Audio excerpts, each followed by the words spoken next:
Y comenzamos así. La ciudad de Potosí está en el actual territorio de Bolivia, sobre la cordillera de los Andes, a 4.000 metros de altura. A partir de 1545, cuando se encontró plata en el Cerro Rico, la ciudad fue creciendo en forma desordenada y vertiginosa. Por entonces, la ciudad pertenecía al gran territorio del Virreinato del Alto Perú. La corona española, a través de sus autoridades en América, fue organizando la explotación de las minas de Potosí. Sus riquezas eran enviadas a España. La ciudad llegó a tener 160.000 habitantes y por entonces sus minas de plata eran las más importantes del mundo. La sociedad de Potosí se formó en torno a la explotación de este mineral y se daban enormes contrastes entre personas que se enriquecían y los indígenas, que dejaban la vida trabajando en el interior de las minas. Uno de los símbolos del esplendor de la ciudad es la Casa de la Moneda, construida en 1753. Ahí se acuñaba la moneda imperial y hoy es un museo que guarda gran parte de la historia de la ciudad y de la extracción minera colonial. El movimiento, la organización y la riqueza de Potosí dependían en gran medida de la población que prácticamente dejaba la vida en las minas trabajando en la extracción de la plata. Desde el comienzo de la explotación del cerro, este trabajo estuvo a cargo de los yanaconas. ¿Yanaconas? ¿Quiénes eran los yanaconas? Profe, creo que llegó el momento de consultar a nuestro diccionario.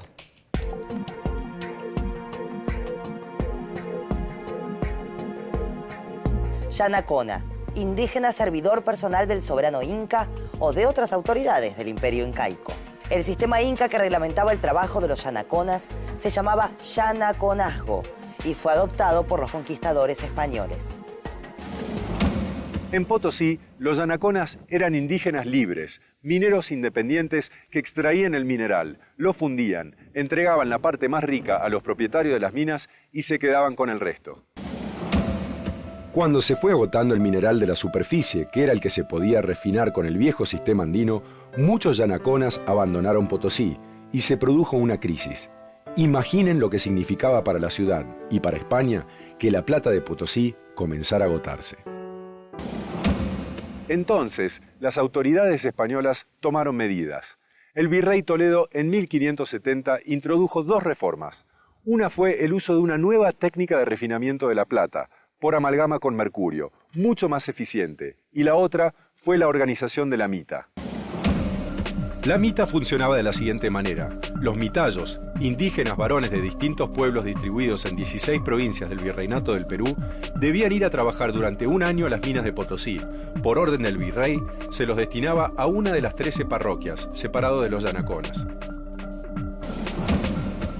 Los mitayos debían trabajar una de cada 3 semanas y percibían por esos días de trabajo extenuante y obligatorio menos de lo que cobraban los trabajadores libres.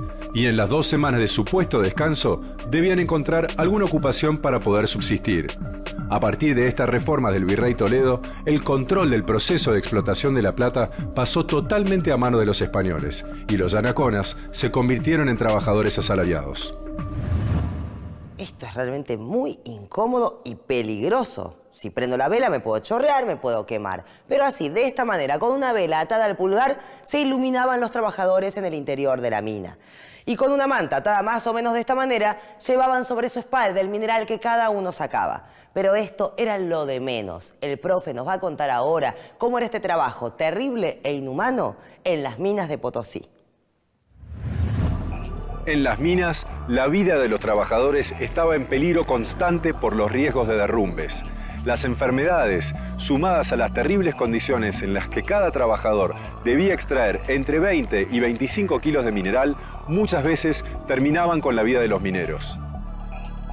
Además, los ingenios, donde se procesaba el mineral, tenían poca ventilación y las partículas de molienda en el aire causaban gravísimos daños en los pulmones. La explotación de los indígenas fue denunciada por los padres Bartolomé de las Casas y José de Acosta, quien describió las tremendas condiciones de trabajo en las minas. Pero también hay documentos gráficos que muestran la actividad en el interior del Cerro Rico, como este grabado del belga Théodore de Brie.